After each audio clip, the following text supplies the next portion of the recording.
m'adresse également aux membres du gouvernement et de la Knesset, aux chefs d'État et de gouvernement,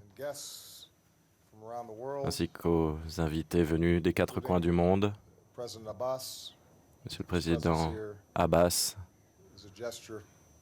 dont la présence montre que la paix est encore un chantier. Je m'adresse au peuple d'Israël. Je suis extrêmement honoré d'être ici, à Jérusalem,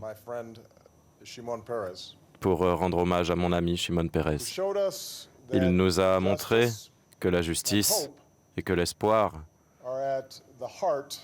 se trouvent au cœur de ces idées. Une vie libre et le fait de retrouver sa patrie.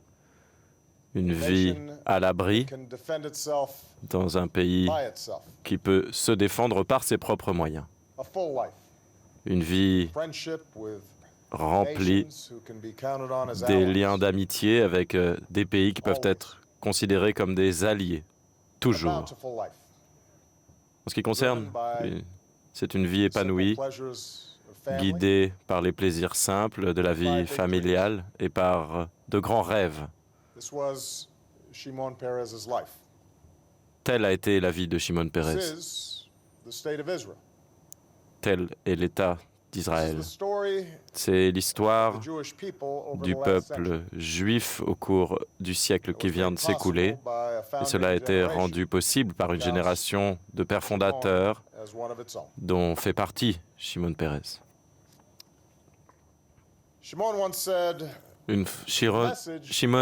a dit que le message du peuple juif à l'attention de l'humanité, c'est que la foi et la vision morale peuvent triompher de toutes les adversités.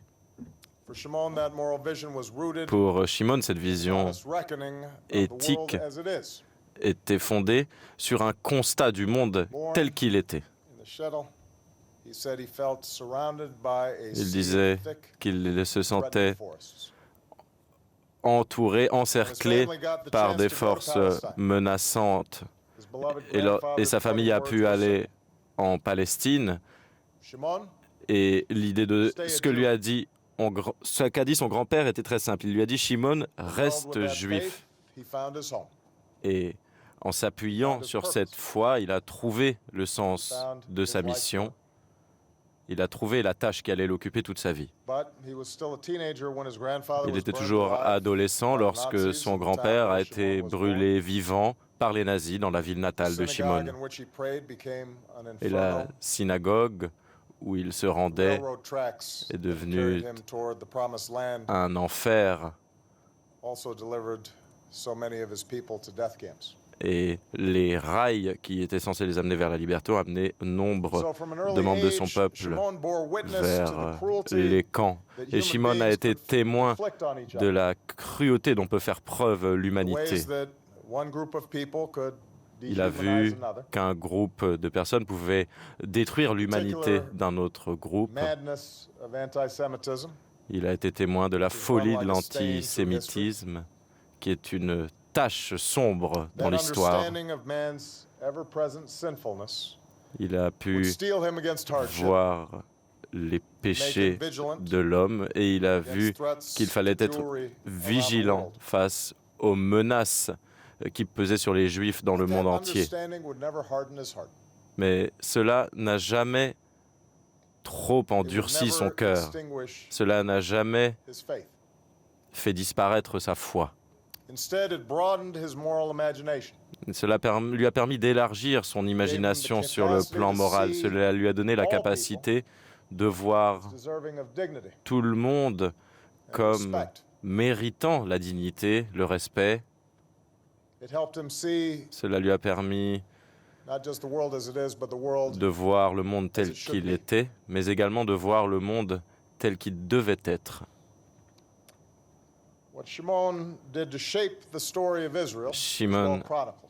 a façonné l'histoire d'Israël. Il a commencé par le kibbutz qu'il a fondé avec l'amour de sa vie, Sonia, et il a commencé a travaillé pour bâtir une communauté modèle. Ensuite, il a dû servir au siège d'Agada pour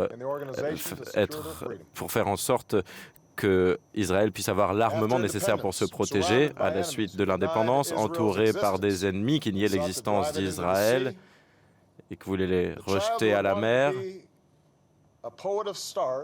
L'enfant qui voulait auparavant être un poète des étoiles est devenu la personne qui a bâti le secteur de la défense en Israël.